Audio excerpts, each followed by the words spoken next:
O Senhor esteja convosco. Ele está no meio de nós. Proclamação do Evangelho de Jesus Cristo segundo São Mateus. Glória a vós, Senhor. Naquele tempo disse Jesus aos seus discípulos: Não penseis que eu vim abolir a lei e os profetas. Não vim para abolir, mas para dar-lhe pleno cumprimento. Em verdade eu vos digo, antes que o céu e a terra deixem de existir, nenhuma só letra ou vírgula serão tiradas da lei sem que tudo se cumpra. Portanto, quem desobedecer a um só destes mandamentos, por menor que seja, e ensinar os outros a fazerem o mesmo, será considerado menor no reino dos céus. Porém, quem os praticar e ensinar, será considerado grande no reino dos céus. Palavra da salvação. Glória a vós, Senhor.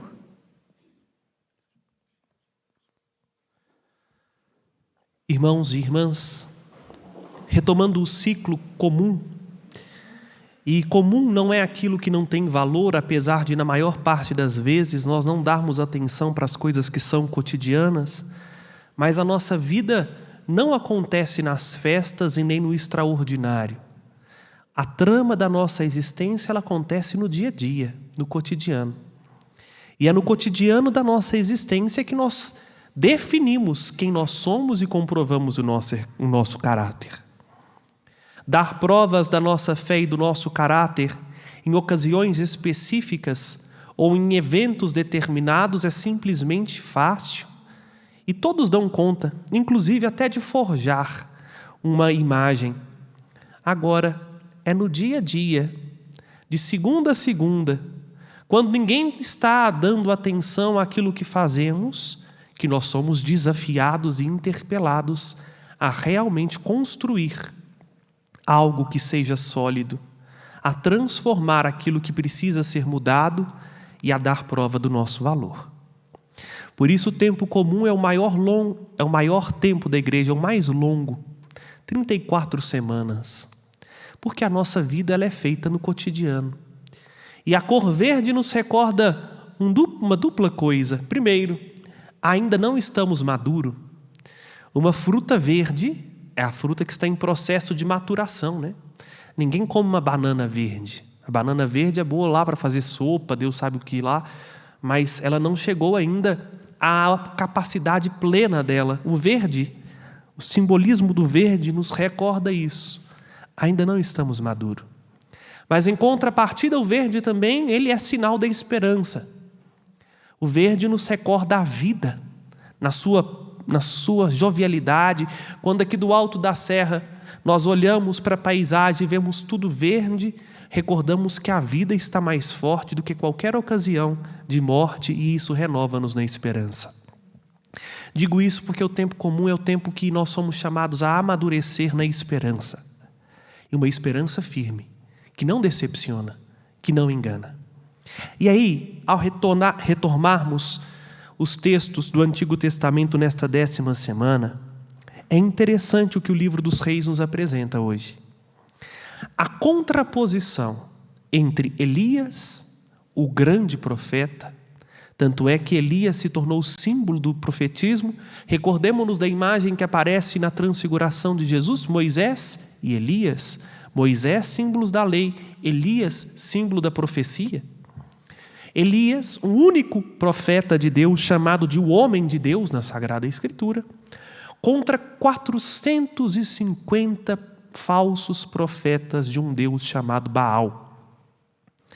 A primeira coisa e o primeiro aspecto que eu gostaria de chamar a atenção de vocês que participam desta liturgia, aqui ou de quaisquer outro lugar, pelos veículos de comunicação.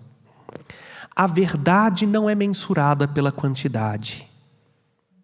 Às vezes nós nos iludimos muito porque achamos que se tem uma grande multidão falando algo, este algo é verdadeiro, enquanto a verdade não é mensurada pela quantidade.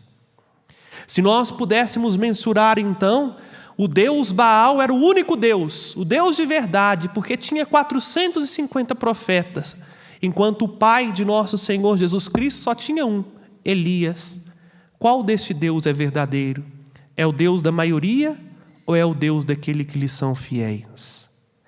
O primeiro compromisso que nós precisamos firmar conosco mesmo e com o Senhor é exatamente este: não sermos Maria vai com as outras. Porque hoje o mundo tem construído para si um Deus às custas do Deus cristão, e que não é o Deus verdadeiro.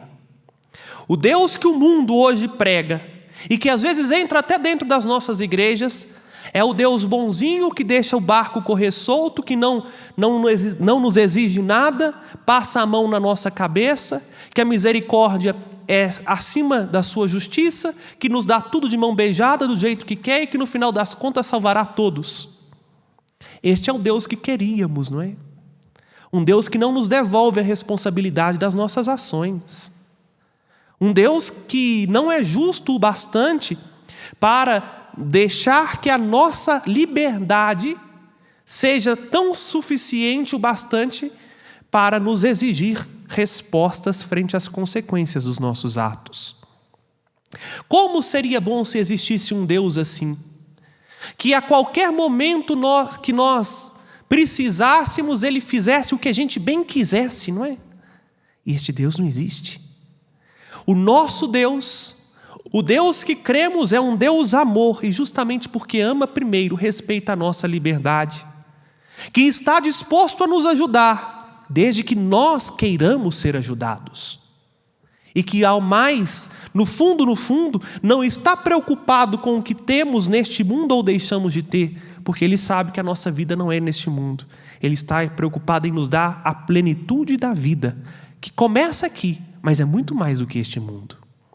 Este Deus milagreiro que dá bens materiais, preocupado com o dinheiro, com o carro do ano, com a roupa da moda, com o Deus da prosperidade, o Deus da cura a todo custo, é um espectro do Deus cristão, que não é o Deus de verdade.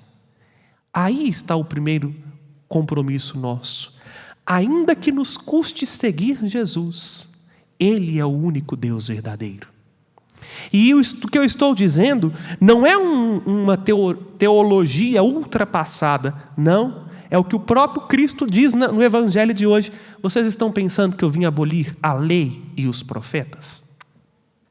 Porque na maioria das vezes nós queremos o Jesus da paz e do amor, né? O Jesus que está sempre, vamos dizer assim, bonzinho, disposto a passar a mão na cabeça. Não, você pecou, não tem problema não, continua no pecado, isso não vai dar em nada. Quando você morrer, eu resolvo suas contas, né? Jesus diz exatamente o contrário. Eu não vim abolir a lei de Deus. A gente olha para Jesus na cruz e vê que a misericórdia nos ensina justamente a conformar a nossa miséria ao coração de Deus. E não conformar o coração de Deus à nossa miséria, aos nossos caprichos, aos nossos desejos e aos nossos instintos. Olhar para Jesus é olhar para o rosto do Deus verdadeiro, que pede de nós uma única coisa, o versículo 19 do Evangelho de hoje. Quem desobedecer a um só destes mandamentos, por menor que seja, e ensinar os outros a fazer o mesmo, será considerado o menor no reino dos céus. Mas quem os praticar e o ensinar, será considerado grande no reino dos céus.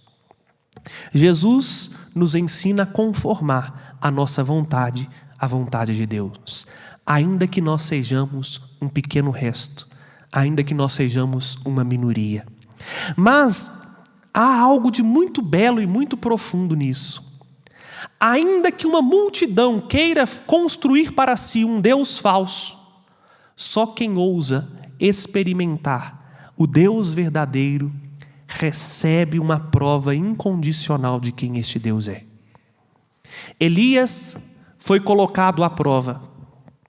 Vejam, aqui há uma outra grande lição para nós no dia de hoje. Na nossa vida, o fato de seguirmos a Deus verdadeiro, a Santíssima Trindade, não nos exime de ser provados. Deus não nos coloca numa redoma de vidro para nos proteger das adversidades e dos problemas do tempo presente. É na prova que nós temos a força de Deus. É na prova que esse amor de Deus se demonstra a nosso favor. E que bonito, Elias não foge da prova, pelo contrário. Elias vai com coragem e desafia os 450 profetas de Baal. O que Elias falou? Vocês estão duvidando de fato do Senhor, de Deus. Não tem problema. Vamos então fazer o que vocês pedem. Primeiro, Elias entendeu que o problema daquela multidão não era com a pessoa dele, era com o Senhor. Isso nos traz uma tranquilidade muito grande, principalmente em tempos de perseguição, como os de agora que estamos vivendo. Ao perceber que as pessoas podem até usar da nossa imagem, falar mal de nós, mas que o problema delas não é a gente, é o Deus que servimos, é o Senhor a quem obedecemos e prestamos fidelidade. Como muitos às vezes falam mal de nós padres e nos criticam e jogam pedras e fazem até ameaças públicas nas redes sociais, o problema destas pessoas não são com as figuras pessoais de cada padre, é com a figura do padre em si, isto é, ao Deus que ele serve. Porque eu tenho certeza, se nós padres falássemos aquilo que as pessoas gostariam de ouvir, uma multidão estaria nos seguindo. E quantos de nós nos perdemos nisso, porque queremos ganhar aplausos, likes, curtidas, e não aquilo que interessa, ganhar almas para o coração de Deus. Porque o compromisso com a verdade nos exige, e às vezes nos exige até o sangue, mas quando nós somos desafiados, aí nós podemos experimentar a força deste Deus ao qual servimos. E assim Elias fez, ainda deu a oportunidade. Olha, vocês são a maioria, né? A maioria tem o direito, então escolhe aí qual novilho vocês querem ofertar em sacrifício, mas não coloquem a chama. Deixa eu explicar rapidamente como que era um sacrifício.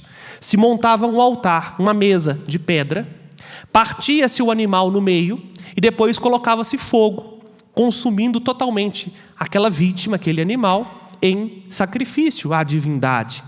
Bom, Elias falou assim: vamos fazer tudo conforme o script, mas nós não vamos pôr fogo. O Deus verdadeiro vai incendiar a oferta. E aí, o que falou a leitura do livro dos Reis? 450 profetas e sacerdotes juntaram em torno do altar. Puseram a ovelhinha, sacrificaram a ovelha e começou a pedir a Baal: manda fogo, Baal, queima essa oferta. Passou um dia, nada. 2 dias, nada. No 3º dia, Elias, ainda com sarcasmo, diz assim: pede mais alto, porque às vezes Deus está muito ocupado, né? Mais um Deus numa dignidade dessa, ele tem mais coisa para fazer do que ficar preocupado com vocês. Ao 3º dia, nada. A oferta sacrificada ao ídolo continuou lá. E aí Elias, um homem de profunda fé, fez um altar, não com muitas pedras, 12, porque 12 foi o número da raça eleita de Deus, as 12 tribos de Israel. E aí fez um altar diferente do altar de costume, um altar com um buraco no meio. Colocou a ovelha, sacrificou a ovelha e mandou tacar água, conforme nós ouvimos a leitura. Encheu a oferta de água, a tal ponto que virou uma piscina cheia de água. A gente sabe muito bem, fogo não pega em água, né? Se tiver molhado, não tem como a gente incendiar. E aí, Elias, sem gritar, sem espernear, sem fazer show, sem querer holofotes, elevou os olhos para o alto e no silêncio do seu coração rezou: Senhor, Deus de nossos pais, para que eles vejam que só Tu é o Senhor, eu te peço, aceita este sacrifício. E todos que estavam lá viu cair do céu um fogo, e diz-nos o livro dos Reis, não só consumiu o fogo, não só pegou fogo na vítima, mas no altar e até no chão que estava em volta. Ali ficou demonstrado quem de fato era o Deus verdadeiro. Meus irmãos e minhas irmãs, o que isso tem a ver conosco hoje? Se nós ousarmos confiar em Deus, não seremos desamparados nos momentos da nossa prova. E não seremos também nós protagonistas da ação de Deus, porque Elias não precisou fazer estardalhaço. O Senhor veio em seu socorro, não por causa de Elias, mas por causa da fidelidade a Ele mesmo. Só quem consegue ser fiel a Deus nas pequenas coisas tem uma extremada confiança de que o Senhor pode fazer. E isto é o bastante. Elias poderia ter passado a maior vergonha de sua vida. Deus poderia não ter aceitado o sacrifício de Elias, mas como Elias, o apóstolo Paulo diz: eu sei em quem eu coloquei a minha esperança, por isso não ficarei envergonhado. Esta pergunta precisa ressoar em nossos corações. Nós sabemos em quem colocamos a nossa esperança? Ou na hora da prova, ainda queremos ousar confiar na palavra do médico, do cientista, no poder aquisitivo e na força do dinheiro, na ciência ou mesmo nos juízes, nas autoridades deste mundo? Somente quem obedece à lei de Deus, que tem pleno cumprimento em Jesus, sabe a qual Deus está servindo. Por isso não tem medo. Ainda que uma multidão se levante contra si, sabe quem está ao seu lado, sabe a qual Deus serve, e este Deus não é um Deus de deixar que seu nome seja ultrajado. Pelo contrário, o nome de Deus é exaltado e glorificado na fidelidade dos seus servos. Esta é a nossa fé. E só seremos capazes de vencer o mundo, que é uma multidão que dia e noite insiste em fazer com que abandonemos a cruz de nosso Senhor Jesus Cristo, se estivermos dispostos a dar testemunho nas pequenas coisas da nossa confiança irrestrita no Senhor. Custa-nos cumprir a lei, custa-nos ser fiéis, custa-nos viver de fé, mas só quem vive de fé é capaz de confiar e em muito mais tem uma serena certeza de que nada é impossível a este Deus. Eis a prova concreta de um ser humano como nós, a Virgem Maria. Maria ousou esperar contra toda desesperança. Quando tudo ao redor de Maria dizia ao contrário, ela soube em quem ela colocou sua confiança.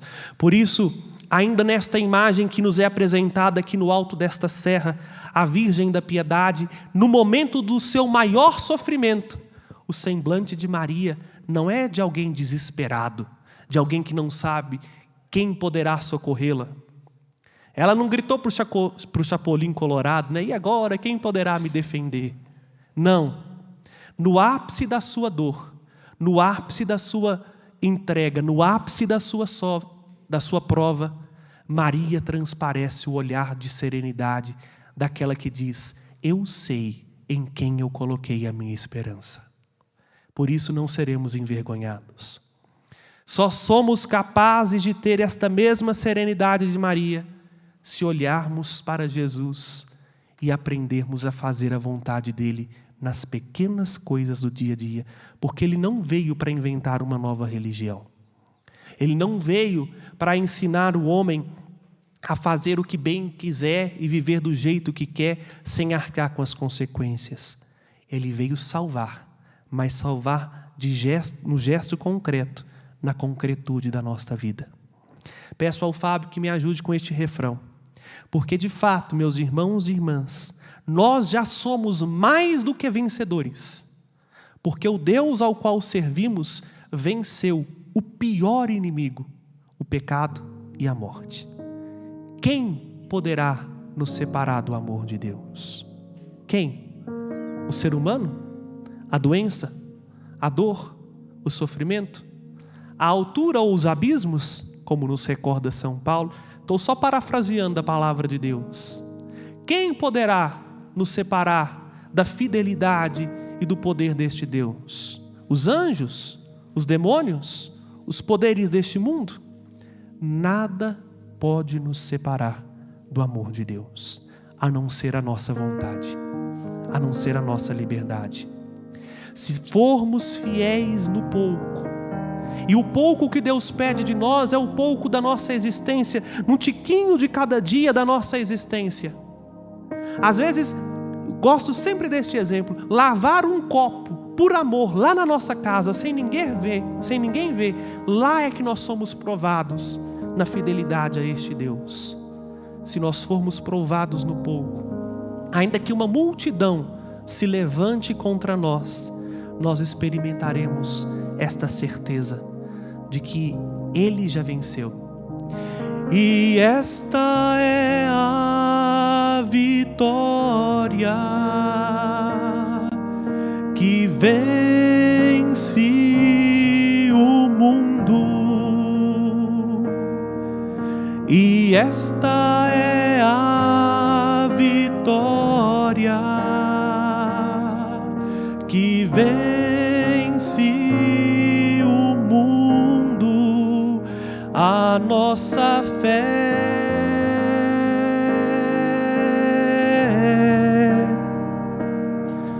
a nossa fé, a nossa fé,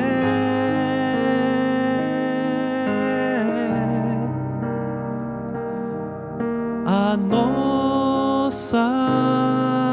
fé. Sim, São João nos recorda isso na sua primeira carta, capítulo 5, versículo 4. Esta é a vitória que vence o mundo, a nossa fé. Elias venceu porque acreditou mais em Deus do que qualquer outra palavra humana ou em qualquer outra experiência que ele tinha feito. Somente olhando para Jesus e vendo nele o pleno cumprimento da lei e crendo que nada nem ninguém pode nos separar dele, é que venceremos o tempo presente, as dificuldades do tempo presente, porque a nossa vitória é esta, a nossa fé, não numa pessoa meramente humana, não numa ideologia ou em um partido político, não numa filosofia ou num projeto de vida, mas num Deus verdadeiro, que venceu o pecado e a morte, que está vivo e marcha à nossa frente, apontando-nos o caminho para que nós confiemos que só Ele e mais nada e mais ninguém é o Senhor. Louvado seja nosso Senhor Jesus Cristo. Para sempre seja louvado. Apresentemos ao Senhor nosso Deus, com um coração simples e humilde como o de Elias, as nossas preces. A nossa resposta